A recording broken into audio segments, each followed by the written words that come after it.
북녘의 동포 여러분 안녕하십니까? 내가 살던 고향 이 시간 진행의 엄영남입니다. 오늘도 지난 시간에 이어 북한에서 2006년도에 탈북하여 오신 김정수님과 함께 이야기를 나눠보도록 하겠습니다. 안녕하세요.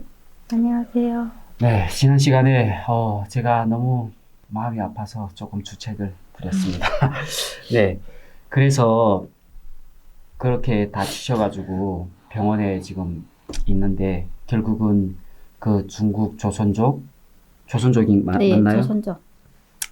중국 조선족 그분들이 그 운전자분들 그 사고의 주범인 운전자랑 운전자 그 아내분까지 와서 니 탈북자인 거 다 안다라고 막 협박을 했다고 그랬잖아요. 그래서 어느 정도로 어떻게 협박을 하셨나요? 이게 그런 자기 돈이 없다고, 네. 돈이 없으니까 북한에서 온 거를 다 알고는 있으니까 네. 그냥 알아서 좀 해주면 안 되냐고. 알아서 어떻게 해달라는 거예요? 뭐, 이게 그냥 니 알아서 가라고, 치료를 좀 하라고. 그렇죠. 내가 북한 사람인 거를 알지만은 신고를 안 하겠다. 그거를 안 하니까 그냥 돈도 없다고. 그러니까 그냥 가주면 안 되냐고. 결국은 그래서 병원에서 나오셨나요? 그냥 실밥 빼고 한 일주일 있다가 나왔어요. 이렇게 병원에 있던 동안에 병원비는 그분들이 냈고, 그 이후에 조금 이렇게 염증 처치는 내가 했는데, 그냥 돈 벌었던 거를 그냥 그때는 다. 그 다음부터 썼죠. 결국은 계속 그 뭐 통원 치료를 해야 되는데. 아니요, 그렇게 하고 그 이후부터는 있던 돈으로는 이게 조금 염증 치료를 하고, 그 다음에는 내가 봐도 내가 짜증나는데 포기를 했어요. 아예 치료하기를 그냥 포기를 해버린 거예요. 예, 그냥 포기를 하고 네.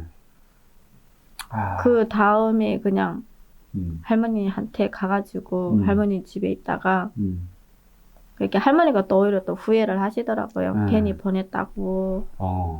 그러니까 할머니라는 건 어느 할머니? 그때 교회에서 만났던 할머니. 그 교회 할머니. 교회에 후회를 한 게 뭐 그래도 할머니가 그러시더라고요. 네가 15분이라는 시간이 아니었다면 네가 죽었는데 그래도 그 15분이라는 시간이 아마 네가 교회에 다녀서 하나님이 너를 살려주지 않았을까. 그러면서 그 사람을 통해서 그 사람이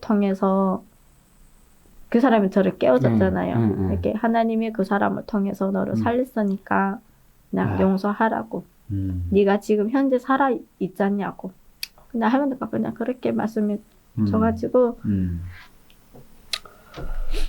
마음도 이렇게 또 너무 예쁘시네요. 참, 나 같으면 진짜 뭐 어떻게 가서 뭐 두드려 놓던 뭐 큰일 났을 것 같은데 정말 천사가 따로 없네요, 정말로. 그러면 그렇게 돼가지고 그렇게 오랫동안 일을 하시다가 결국은 사고도 당하시고 일도 참 하기도 어려웠을 거잖아요. 지금 이 상태가 많이 괜찮아진 게 이 정도면 그때는 굉장히 막 흉터도 심하게 났을 것 같고 그랬을 거잖아요. 그죠? 그죠? 그때는 제가 이렇게 사람을 정면에 보면 이 눈이 이렇게 올라갔었어요. 흰잔이 다 보였고 위에서부터 꿰매다 보니까 나머지 살이 이게 지금 그나마 없어진 건데 사리가 이렇게 너덜너덜 네, 그렇게 돼 있어가지고 이렇게 사람 만나는 차단을 다 해버린 거죠, 내가. 스스로 그냥 자기 스스로 자기를 울타리를 딱 쳐버리는 거예요. 네, 그렇게 하고 그래도 내가 혼자고 이러니까 일은 해야 되잖아요. 일을 한 데가 그나마 고모가 사람이 없는 공간에 일을 시킬 수 있는 공간이가 그때는 노래방 청소. 혼자서 그냥 할 수 있는 일이니까. 그죠. 노래방 청소는 사람이 없는 데서 내가 청소를 하게 되니까. 그래서 노래방 청소. 그렇게 일을 하시다가 결국은 남한으로 오셨어요. 근데 그러면 그 브로커를 어떻게 구하셨나요? 브로커가 구하기 어렵잖아요, 보통. 이게 노래방 청소하다가 조금 고모가 마음이 안 넣으셨나 봐요. 왜냐하면 노래방 아가씨들도 있는데 다 제 나이 또래잖아요. 그렇죠. 어린 나이에. 근데 다 나이 또래인데 그런 걸 하고 있으니까 대련 쪽에 그 가사도우미, 네네. 한국분 집, 어. 중국분 집. 이게 아침에는 중국분 집 청소해주고 어. 오후에는 한국분 집. 그래서 가사도우미죠. 가사도우미를. 그런 집이 있으니까 음. 그때 두 집에서 500원이었어요. 그럼 두집 다 합쳐서 1,000원이네요. 네. 아니 다 해서 250원, 250원 해서 다 해서 500원. 500원. 많은 돈도 아니네. 그래서 그냥 그때는 어전 내가 내 집이 있어야 되니까 세를 맡았던데 한 달에 40원짜리 집인데 월세 집. 주인이 있는 방 한 칸을 그냥 이렇게 방이 크면 하나를 세를 주거든요. 거기를 그냥 제가 40원 주고 살면서 그냥 왔다 갔다 일을 하다가 그 한국분집 사모님이 선교사님이시더라고요. 선교사님이신데 그 선교사님이 영변 쪽에 이렇게 우리 북한 사람들 막말해서 꽃집이 이런 애들 많이 도와주다가 그게 많이 발각돼가지고 벌금 많이 물었다고 그러더라고요. 그러다 보니까 제가 북한 여자란 말을 제가 밝히지 못했어요. 왜? 아, 집에 이런 여자를 두고 있으면 사모님도 걱정됐고 또 제가 이런 내가 못 올까봐 말을 안 했거든요. 오히려 거꾸로 더 안 했네요. 예, 못했어요. 그리고 그 교회에서 매하구라는 교회가 있는데 매하구 교회 그 전도사님이 북한 사람이었는데 그분이 그 한국에 오셔가지고 신학교 다녀가지고 전도사가 돼가지고 중국에서 다녔던 교회 전도사로 왔다 갔다 하시더라고요. 그래서 원래 그분 루트로 원래 올기로 했는데 7명에서 같이 오기로 했는데 갑자기 임산부가 직행으로 북한에서 직행으로 오는 임산부가 나타나가지고 양해를 구하더라고요. 임산부를 먼저 보내고 나를 보내면 안 되냐고. 그러다라니까 한국 간다고 했는데 임산부를 양보해주고 나는 떨어지게 됐거든요. 그래가지고 그냥 안 되게 됐는데 아는 교회 집사님 아시는 분이 탈북민이거든요. 그분을 통해서 그분이 선을 놔준 거예요. 또 다른 선을 놔준 거네요. 또 다른 선을 놔줬는데 그때는 내가 돈이 없고 이러니까 신체 포기각서 쓰고. 신체 포기각서요? 네. 살벌하다. 그러니까 돈은 내가 없으니까 그냥 데려가되 한국 와서 돈을 받는 그런 조건이었는데 만약에 혹시라도 돈 안 내면은 신체 포기각서 장기를 뭐 하나 낸다 뭐 이런 거로. 그래가지고 돈 없는 형편에서 그냥 떠나기로 했는데 아마 그 떠나는 게 더 힘들었었어요. 저한테는. 제가 몽골로 왔거든요. 몽골로 오다 보니까 이렇게 브로커가 나를 여자 4명이었는데 저까지 4명인데 뒤에는 직행 세 분이 다 직행이에요. 이렇게 나 혼자 그냥 말을 할 수 있는데 이게 그냥 몽골이라는 게 이게 웅텅개가 많잖아요. 사막에 그런데다 웅덩이 이런 데만 나침판 이 라이트 불을 안 켜고 나침반 하나 가지고 차 타고 가다 나니까 이 차가 웅텅개 바퀴가 빠져버린 거예요. 이렇게 속도를 가다가 탁 빠져버렸는데 그 상상 있죠.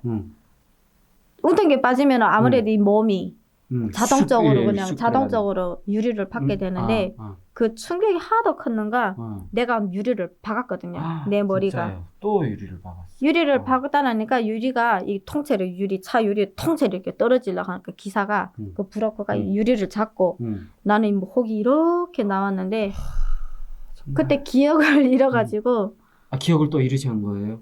그쵸. 그 유리에 그냥 타격을 받다 보니까 혹은 이렇게 많이 났는데 생각이 안 나는 거예요. 이 사람이 누군지 뒤에 있는 여자가 누군지 이렇게 해서 누구냐고 왜 내가 거기 가고 있냐고 하니까 깨어났는데 지금 기억을 다 잃어버려가지고 네 지금 나 모르는 사람들이거든요. 모르는 사람인데 내가 지금 어디로 가냐고 그래서 옆에 그 브로커도 나보고 천천히 생각을 하라고 뒤에 사람들도 왜 얘는 우리가 한국 가는데 왜 기억을 못하냐고 그래서 아니라고 나는 한국 안 간다고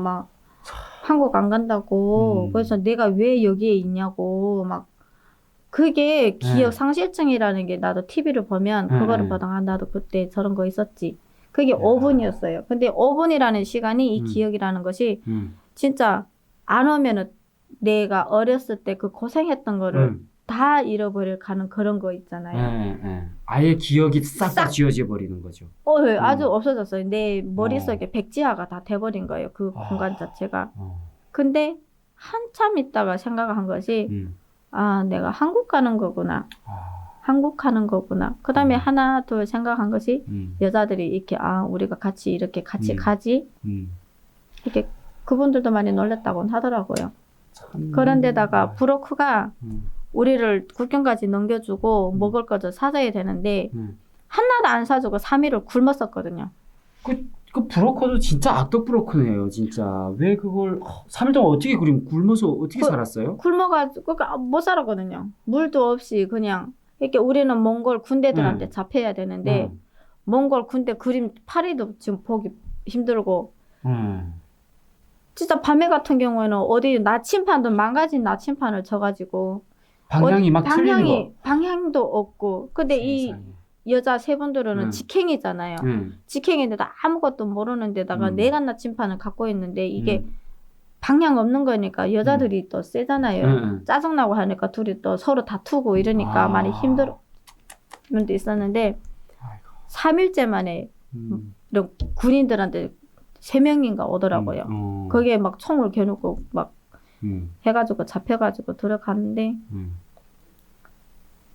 아, 좀 지금도 생각하면 그 사막에서 잡히지 못해가지고 돌아가신 사람들 많다고 그러더라고요. 진짜 사막에서 오는 게 정말 어렵다는 얘기를 들었고요.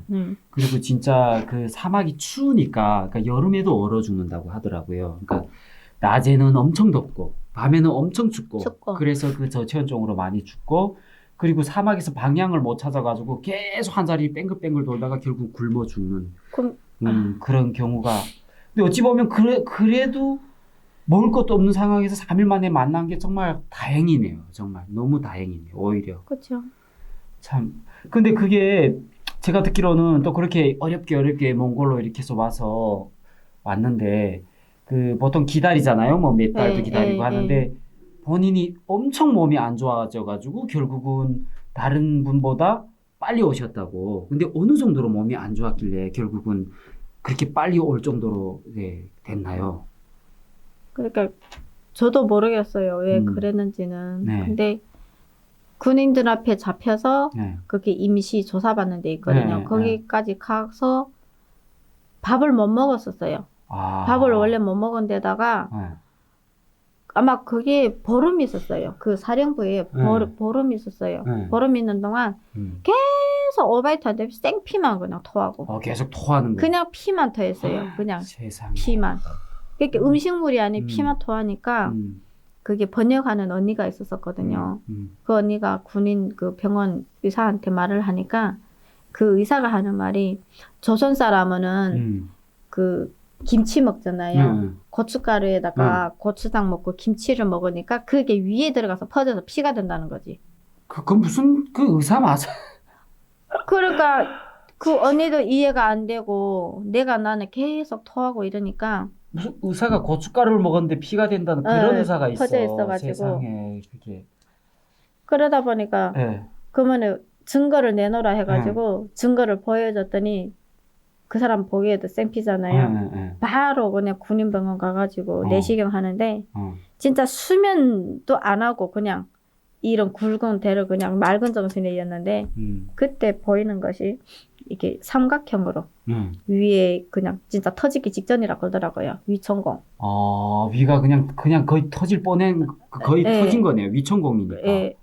그래가지고 바로 그냥 대사관에다 해가지고 전화를 해가지고 야. 바로 그냥 그게 나가 같이 온 일행 그 분들도 다 떨어지고 나 먼저 그냥 그렇죠. 이게 상황이 심각하니까 그게 도중에 위가 정말 터져버리고 하면 그 다음에는 손쓸 사이 없이 좀 잘못하면 사망할 수도 있는 거잖아요.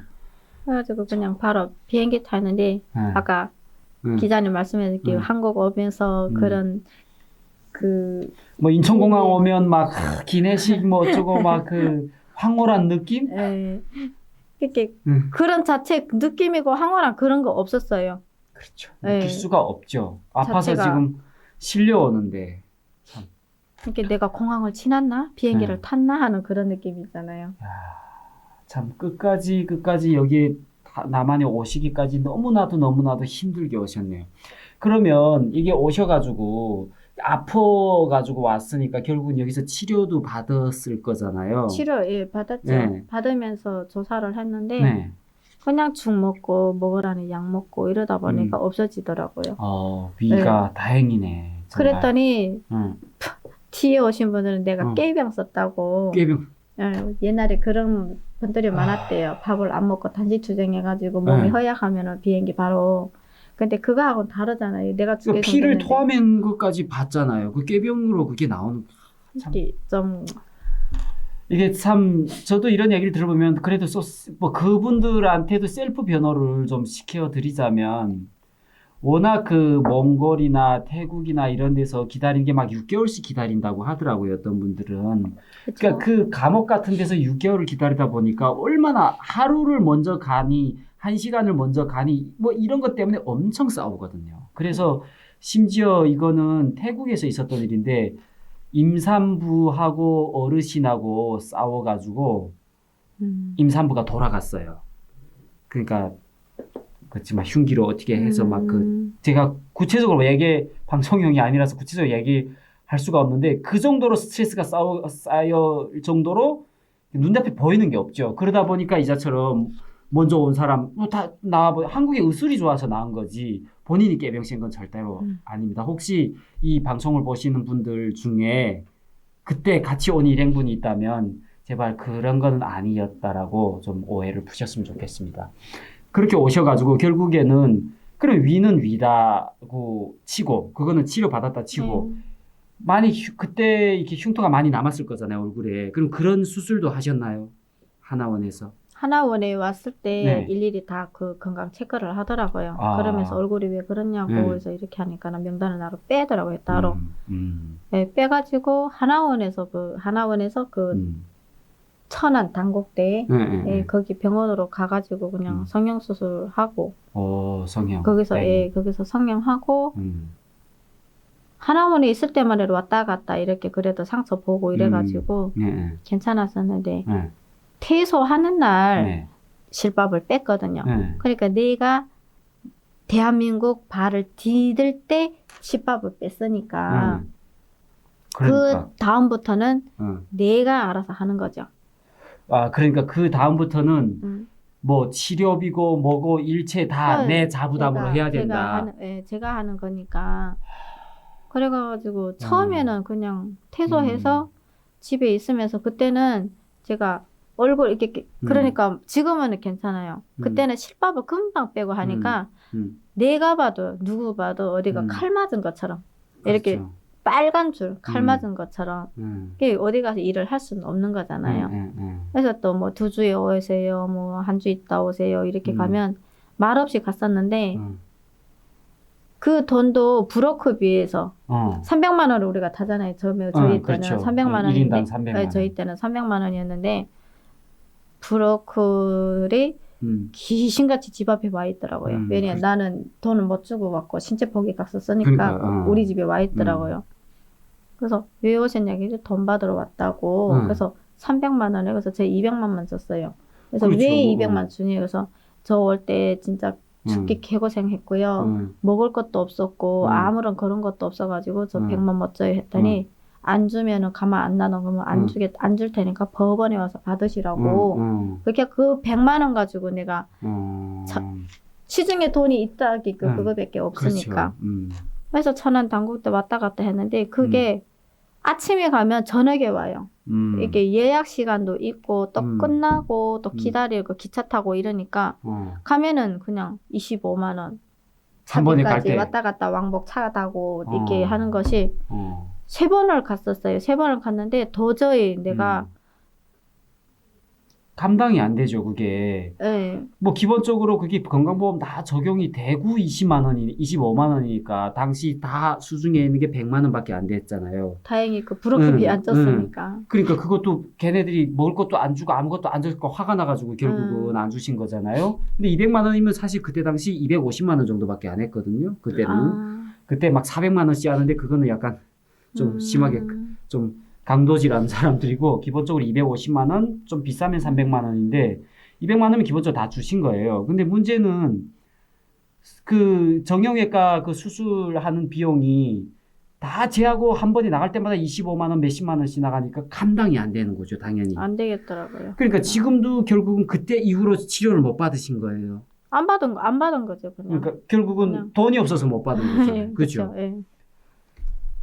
이게 진짜 멀쩡한 사람들도 그 예뻐지려고 성형을 막 몇백만 원 들여서 하는데 이게 참 이런 분들은 정말로 이게 뭐 예뻐지려고 하는 것도 아니고 상처로 사고로 나서 이렇게 상처가 났는데 요런 거를 좀 치료해 주는 거를 좀 해주면 얼마나 좋겠습니까? 정말 여러분들이 정말 조그만 보탬 정말 후원을 해주시면 너무나 감사하겠습니다. 그리고 이런 부분도 정말 북한 이탈주 및 정착 지원의 어떤 중요한 품목이라고 생각을 합니다. 특히나 모든 사람들한테 뭐 몇백만 원 달라, 뭐 100만 원 달라, 50만 원 달라 이런 게 아니라 특히나 이런 분들 같은 경우에 대한민국 정부에서 좀 정착 지원을 해줘야 된다고 생각을 합니다. 그래봐야 얼마 안 되는데 탈북민 다 합쳐봐야 3만 6천 명밖에 안 되거든요. 그중에 이런 분들이 몇 명이나 있겠습니까? 정말 이 방송을 보신 정책 이반자들 그리고 뭐 지자체나 그리고 지금 사시는 게 전주라고 하셨나요? 네. 네. 김정수님 같은 분들을 위해서 정말 사회적 약자를 돕기 위해서 조금이라도 정말 귀를 기울였으면 좋겠습니다. 오늘 이 시간이 다 돼서 여기까지 하고요. 못다한 남한 정착 이야기 다음 시간에 더 이어가도록 하겠습니다. 감사합니다.